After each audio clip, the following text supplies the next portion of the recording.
Would you like to be able to make this from this?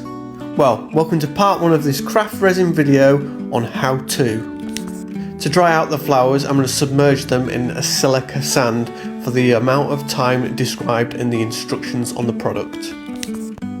After this set duration has lapsed, we're now good to remove the flowers. They're going to be very, very dry and brittle, so we need to be super careful not to damage the flowers as we remove them from the sand, so take it easy. First thing I did was set out the flowers in a dry fit method in multiple different locations till I got a style that I liked. I then removed the flowers from the mould and poured in about 5mm of 1:1 craft resin as a base. I then put the flowers back in my pre-designed arrangement. Once I was happy with how this looked, I then poured my leftover resin over the flowers to set. Once our 1:1 is cured, it's now time to mix up the deep pour to fill the mould.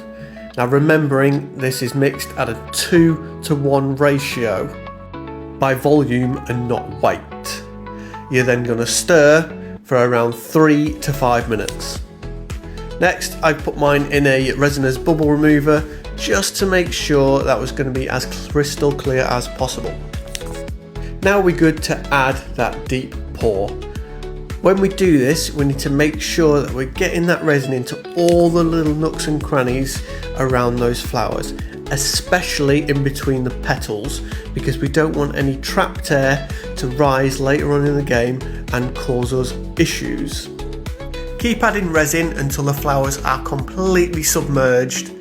Here I'm using a toothpick to burst all the little bubbles that I can see because they tend to stick down to the flowers. 48 hours later, our deep pour is cured and we're ready to demold. Next, we're going to bust out the sander and we're going to sand that top surface until it's completely flat and the same shade all across. Next, a great little tip. I paint the underside with a liquid latex to catch the drips. Moving on to the top coat, we're going to mix up some tabletop 1:1 and get that poured all over. Making sure we have a nice thick even layer across the surface, and then we're going to move over to the sides and pour excess over the edges to make sure it flows down and covers the sides completely. If it hasn't, you can just use your rubber gloved hands to move that around.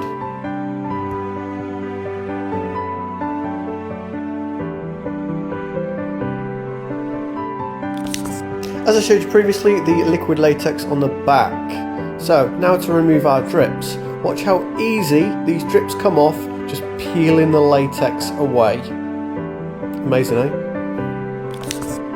Then take a look at this finished result made using craft resin.